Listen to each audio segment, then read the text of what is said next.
Hey everyone, Patty Boy here. Welcome back to my grill. So what does everybody think? Huh? You like the new Patty Boy grill swag? Check it out. Alright guys, so I hope you guys enjoyed the little Mexican fajitas I did for you last weekend. So I thought maybe this weekend I'd keep the little Mexican theme going here. So what I have is we're going to do, this is going to be chicken again, but it's going to be a little bit different flavor profile, some more different spices and whatnot. And what this will be is, this is going to be kind of like a multi-purpose chicken. You know, you can use this for tacos, burritos. You can make a big plate of chicken nachos with it. So just like last weekend when I told you that when I found that recipe for the spices last weekend, that, you know, kind of threw me for a loop because it's not really Mexican. So these spices are, but this is going to throw you for a loop again. But I just need you guys to trust me, bear with me. So trust me, you guys, you'll see, you're gonna like this. And but you know, it'll be revealed in the end here. So having said all of that, let's get started.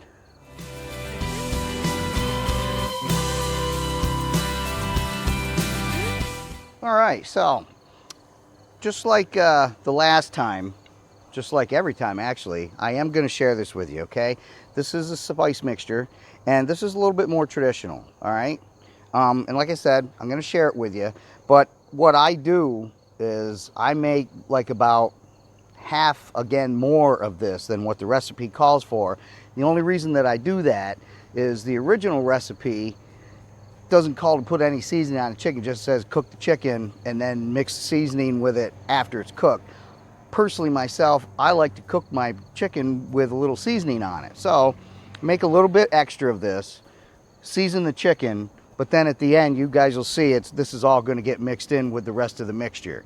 All right, so we got this started as usual. Grill started, it's preheated, everything's oiled, we're ready to go. So, you know, there's nothing left to do, but let's get the chicken on.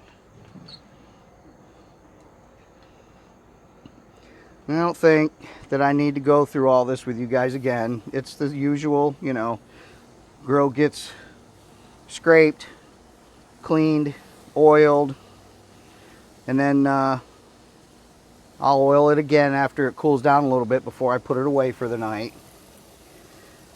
All right, so what I'm using for this chicken for today is we got some skinless, boneless chicken thighs, which I happen to like. They're very good. A little bit of fat in them, so I go through and trim most of the fat, not all the fat.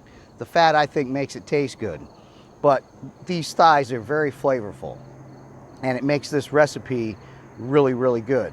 I have used breast before. You can use chicken breast if you want. Same things, like I said, you know, with the breast, you know, you get your breasts and they're nice and thick, just slice them right down the middle and turn one breast into two breasts and then grill them C-130 going overhead. That's what happens when you live close to Harrisburg International Airport. This is the Air Force doing their practicing their touch and goes. And he's gone. All right, so where was I? The chicken breast. All right, so the chicken breast, it's like I said last weekend, take a thick breast, slice it right down the middle, make it into two breasts, and it cooks much quicker and you don't have to worry about the outside edges of the meat drying out and whatnot. So we got this started. We're going to finish it up, and then I'm going to bring everything out here and put it all together and show you. You'll see it. It's going to be one of those things where you're not going to, it doesn't sound right, but it's really good. So let's get this finished up and we'll be right back. This will let you know when it's ready. You see how when you pull that, where'd it go? There it goes. You see how you pull it and the pieces kind of pull a little bit, and see how it's still stuck to the grate? That was not ready to come up. See if we can find one that is ready. See how I just picked, I just barely put any pressure on it and just came right up. When they come right up like that, they're ready to flip, okay? If they pull and peel, they're still stuck to the grates, then that means they're not ready. So just another tip for you. All right, so having given you guys that quick tip, these are ready to flip now, the rest of them are. So we're just going to give them a quick turn. These were only a few minutes. They were only like not even probably 3 minutes on the one side, and that was it. So, and now that they've cooked on the one side, you flip them over and it'll be even less time on the other side. Give them a few minutes and I'll take them off for you. We'll let them rest for a little bit and then we'll cut them up and get everything mixed up, and I'll show you the whole deal. All right, well, sun was getting a little crazy over there, so I had to move the camera angle back, so now you guys are on a different angle, but it's all the same. So we're done. I'm ready to take these things off. Like I said, we're going to take them off and I'm going to let them rest for a little bit, and then we'll get them all cut up. And then after I get them all cut up, then we'll show you everything mixed together. We'll put it all together. Oh, very nice. We'll get it all put together and show you what it looks like. Yeah. I don't know if you guys have ever used the thighs before too. Like I said, these are the boneless, skinless thighs, but they're very flavorful. We really enjoy them a lot, and I think that if you've never tried them before, go get yourself a package of them, and you'll enjoy them. They're good. All right, so these have set for a few minutes. You know, they're good to go. Nothing fancy, nothing extravagant, nothing hard. I just take them and cut them into strips, and then after that, just cut them into dice. You can do however you want, whatever you're going to use them for. We've stripped them, we've diced them.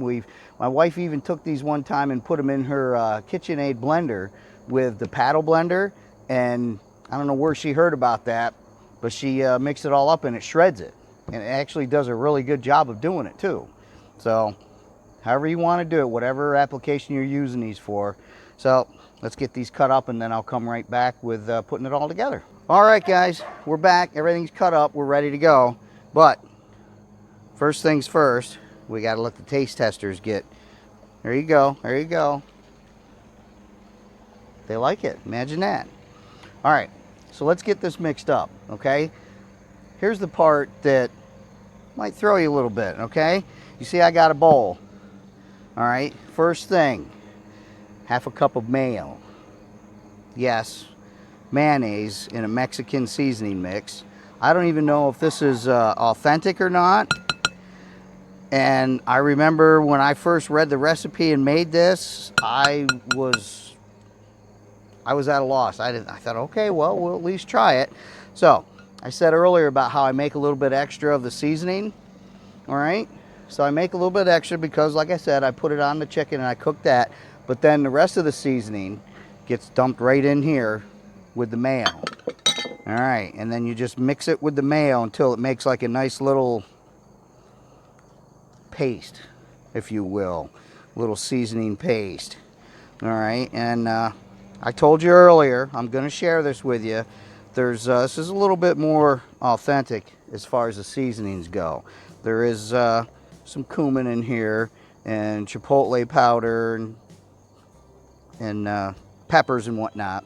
So after you get it mixed up, I mean, that's what it looks like. It looks like a nice little brown seasoning paste. Now, today I've got green peppers and a white pepper, all right? The recipe calls for red pepper. That's usually what I use. Didn't have one today, oh well.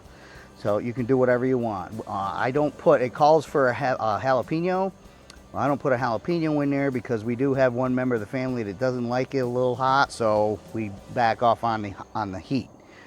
But, all right, so your vegetable goes in. A little bit of cilantro chopped up in there.